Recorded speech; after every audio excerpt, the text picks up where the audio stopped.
this does lead into something that I have been meaning to talk to you about, because maybe it'll be transformative for me, because over the last 5 or 6 years, my views on abortion have changed a lot. I think I've teetered more towards pro-life than pro-choice than I used to.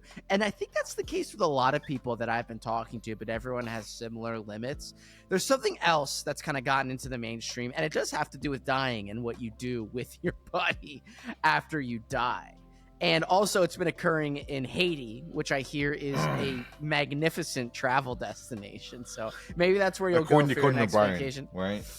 Yeah, which is that looking back on that entire saga, which during the Trump administration, you'd have maybe 3 days of something interesting, and you have to remember those 3 days because they're not going to come back unless you kind of harken back to them. Because yes, there was that 3-day shithole country saga, which was amazing. So for those of you who don't know, Trump called Haiti a shithole country, which it is. But Conan O'Brien, who was apparently like one of those anti-Trump TV talk show hosts, he went to Haiti, the most expensive, like $5,000 a night resort, took a picture of him swimming in the beach and said, "Oh, look at me, I'm here. It's not a shithole country. You're just racist. How's that looking for you now, buddy? You got fucking President Barbecue eating people on the streets." The country, by its own nature, at least pays homage or is superstitious of a demonic god that is meant to destroy their country on intervals every 50 or 100 years or something like that. So it's literally ingrained in them culturally, the destruction of their nation through like spiritual means. And hey, they act the part really well. But the thing that got me thinking about this is in Haiti, there's been a spat of cannibalism going on, and this reminds me back in the Coney 2012 days of General Butt Naked, which is a apocryphal, I guess, safari tribesman leader that was 14 years old and would kill people and eat their bodies. I don't know. There was a lot of stuff getting passed around early Facebook internet back in the day, but supposedly in Haiti, there's cannibalism going on right now, or at least there was over the last few weeks. I think there was a clip of a guy holding a leg over a campfire and be like, "Hey, look at this. I'm about to eat this," or something. I don't know what was going on. It was so ridiculous. So under the context of tribal warfare and scaring your enemies, I don't endorse cannibalism, but it got me thinking about it on a different level. We'll start with the survival level. What is exactly wrong? What's truly... I don't even know if I want to use a moral argument. I don't want to use a religious argument. Let's just say... Is the guy you're eating alive, or is he dead? Okay, just before we get to that part, too. What is wrong with cannibalism? What is wrong with cannibalism on a person who is already dead? The person is dead. You personally, what comes to your mind? What makes you feel bad about eating another person after they're dead? Let's say you never even see them. It's like a store-bought meat, like ground beef. Is it a survival situation where I'm going to die if I don't eat human, or? Yeah.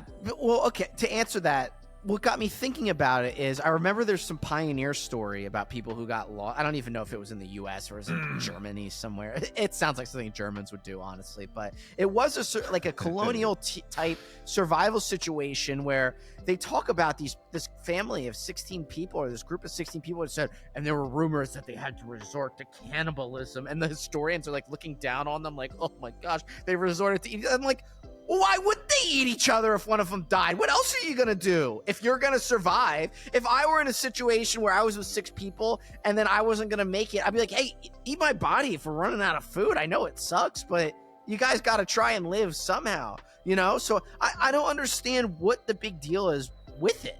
I mean, I don't know if I would feel bad about eating someone if I were to know that they were a person after I ate it or didn't know before. I'm not sure yet. I have to come face to face in the situation. Do you not like feel gross at the idea of eating a person? Like, I know how yucky a human being can be. It's like, I don't want to fucking eat that, you know? Yeah, yucky a human being. Okay, let's just say you cut off, you're dead, and let's just make it Oh man, am I exposing fetishes right now? I'm trying to make it appetizing. A really hot girl with a fat ass dies. You know, a skinny girl with a fat ass dies, and you slice off one of her cheeks. You know, you cook it up real good. You ground it so it doesn't look like an ass cheek anymore. Okay, because I don't want to imagine eating like some fat, hairy, like ass cheek, like yours when you died of drowning, or some pruny ass cheek. That's not what I'm talking about. I'm talking about like a nice, supple ass cheek that you cook on the stove, maybe the Traeger grill, something like that, and then you go and eat it. I'm not saying it's shaped like an ass or anything, but you're like, you know that you're eating a human's ass. I think I'd be all right with that. What's the word? What is so bad about that? Is that like perverting the soul of the human? Okay, I mean, like the human's body or something? I don't think about how much literal shit has passed between those cheeks, dude. All that bacteria comes. Tyson, be also, for real with me right now. Pigs bathe in their own shit, and so do cows. You eat all that. I would eat it, but I wouldn't feel good about it. Think about this, right? Not even the ass cheeks, but think about like let's say you get thigh meat and you try to like cut off a piece of like someone's thigh and cook that up. It's like, dude, people have skin infections. What if like the dude has a skin infection on his leg? It's like, I'm not gonna eat that. What the fuck? Please, come on. You're being a little sophomoric about this. Any food that you eat could be exposed to bacteria.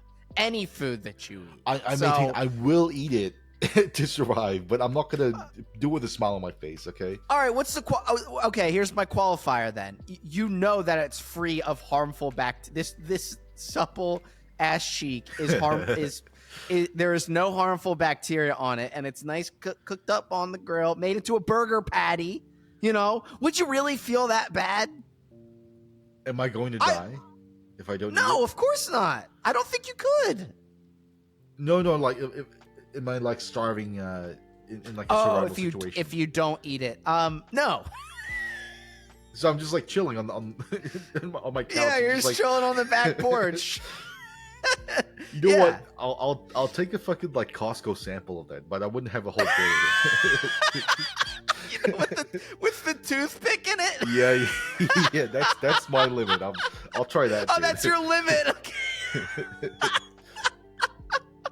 I like it. I like it in the bottom. Okay, so in a survival situation, you definitely eat another person.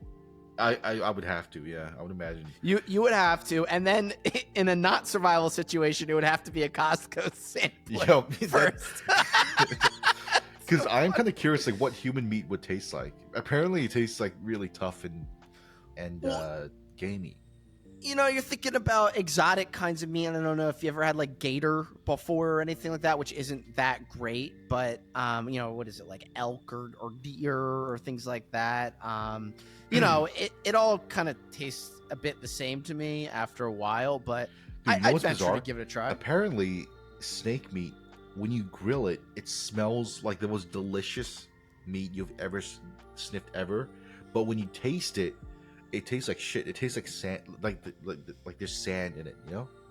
Maybe that's a predator or prey thing or something. They give off toxins that make themselves appetizing, but then they really taste bad. I don't know. That's I'm just speaking to something I know absolutely nothing about. But I think maybe what I'm trying to say overall is that history shouldn't look down on people who are cannibals for survival reasons. I think for some reason they do. They're a little judgmental about it, and I don't think they should be. And I think people in survival situations should resort to cannibalism sooner rather than later. You know what I mean? Conversely, I think it's okay to look down on the people in Haiti doing the cannibalism because they're only in that situation because they're literally retarded. So, yeah, but yeah, I think they deserve some criticism there. It's like, well, you're only in this situation where you have to resort to cannibalism because, A, you fucked up your economy, you don't have a real police force, and you're like not intelligent with how you plan your fucking state. So, whose fault is that? You know? And they're also just chilling around eating each other off the bone. Where's your warrior spirit, you know? Like, I'd want to, if I conquered a neighboring tribe and ate their leader's body in front of the tribe I just conquered, that's cool. That's some good situational effective cannibalism. They're just holding it over the fire. They're eating that stuff like worse than medium rare. They're eating that stuff blue rare or so, like lightly seared. You can't eat a human leg like Dude, that. I need mine well done if that's gonna be the case. you need it well done. Well, actually, now that I'm saying all of this, it's reminding me of a serial killer called Ed Gein. Ed Gein, I think his name was, and I think he kidnapped. No, I'm sorry. That is a serial killer that did make, I think it was his mom or someone else into a lampshade. I think it was just some other random lady. But I'm actually talking about like one of those things that you hear in like cartoons and all this stuff. It's like, I'm gonna turn you into a fucking lampshade, but it's like, oh, that's probably like the source of it, you know? Yeah, you also hear it about other things in history, and it turned out to not be true. But sorry, I was thinking of Albert Fish. Okay, so there's an interesting Google for everyone if you haven't heard of him. Albert Fish kidnapped a 13 to 14-year-old girl and he killed her and then slowly boiled her. Ew. And ate pieces of her. It was obviously a fetish for him. And as he was doing it, he was sending letters to her parents saying, like, your daughter tasted like peppermint today and blah, blah, blah. You know, so he was like borderline taunting them while eating their daughter. Pretty crazy true story. So Albert Fish. Yeah, I don't endorse that kind of cannibalism, by the way. Just letting people know. But it's weird. Go hand in hand though, like with people with psychosis. So you kind of hard to parse the two of them. You know? Yeah. Well, my problem is that, you know, also, we live in, dude, cannibalism comes with like so much yucky shit. I think about this story that I heard a couple years ago of this uncontacted tribe of people like in the Amazon. What, Sentinel Island or whatever? No. It's in the Amazon jungle, I think. Okay. Where they would hunt, and I think they would eat their own, like cannibals and all this stuff. They would eat people's brains. And because of that, they would get like a fucking protein disease, and that would like kill all the males, because only the males and the warriors were allowed to eat the brains of other humans. And it's like, you could have just like not eaten someone's brains, you know? It's like like all this yucky shit just comes attached with cannibalism. Have you tried not eating someone's brains?